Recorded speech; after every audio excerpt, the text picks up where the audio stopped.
Bismillahirrahmanirrahim. Assalamualaikum warahmatullahi wabarakatuh. Kembali lagi dengan saya Angga Nur Fardiansa.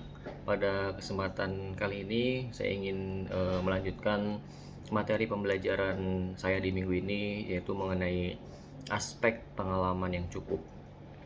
Apa sih pengalaman itu?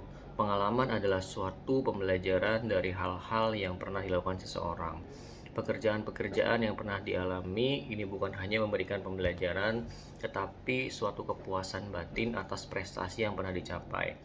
Dengan bekal pengalaman ini, seseorang dapat lebih yakin dan percaya diri atas kemampuannya sendiri. Kita menjadi lebih siap bila suatu saat menghadapi suatu pekerjaan yang sama. Inilah sebabnya pengalaman sangat dibutuhkan oleh seorang pemimpin. Tanpa pengalaman, kita adalah pemimpin yang belum siap. Tentu saja seseorang tidak mungkin mengalami dan menguasai semua bidang pekerjaan. Namun pengalaman membuat kita lebih matang, dewasa, dan bijaksana. Inilah sesungguhnya yang dibutuhkan oleh para pemimpin, bukan menguasai semua bidang. Dengan kedewasaan maka kita dapat memanfaatkan kelebihan-kelebihan yang dimiliki anggota untuk membentuk suatu tim dengan kemampuan yang lengkap. Pembelajaran melalui pengalaman berarti kita belajar dari kegagalan maupun dari kesuksesan atas hal-hal yang kita lakukan. Setiap kesuksesan merupakan pembelajaran yang sangat berharga dan menjadi motivasi bagi kita selanjutnya. Namun kegagalan merupakan pembelajaran yang sangat mahal. Setiap kesuksesan merupakan pelajaran yang sangat berharga dan menjadi motivasi bagi kita semua untuk selanjutnya. Namun kegagalan merupakan pembelajaran yang sangat mahal. Dalam setiap pekerjaan yang gagal pasti sudah dikeluarkan biaya-biaya yang relatif besar tanpa hasil yang maksimal. Oleh karenanya, meskipun hal tersebut merupakan pembelajaran, namun kegagalan harus dicegah dengan cara menyimak bukan hanya pengalaman sendiri, melainkan pengalaman dari orang lain juga. Pengalaman adalah pembelajaran yang sangat efektif karena dampaknya langsung kita rasakan. Kesuksesan yang kita alami akan memberi kepuasan batin yang tinggi serta meningkatkan rasa percaya diri.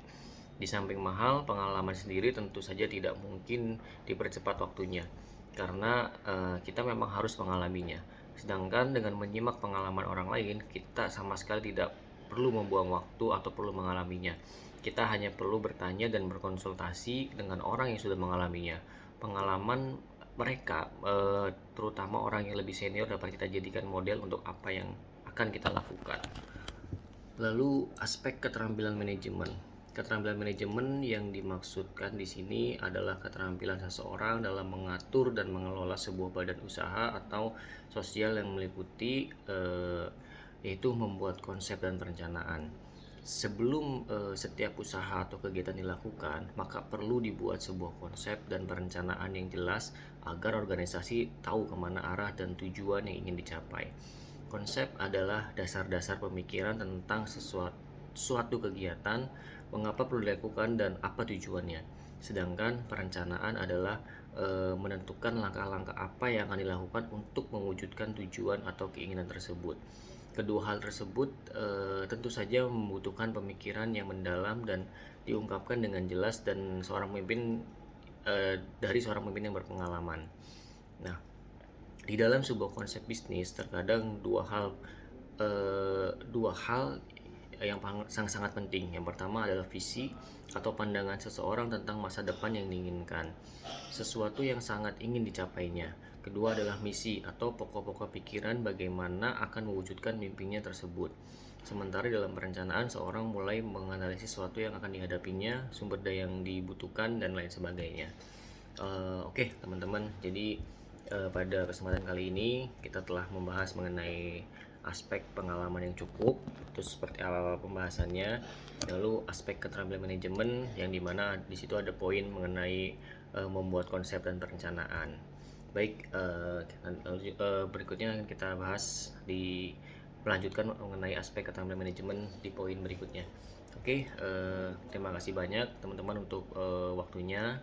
Mohon maaf bila ada kesalahan. Wassalamualaikum warahmatullahi wabarakatuh.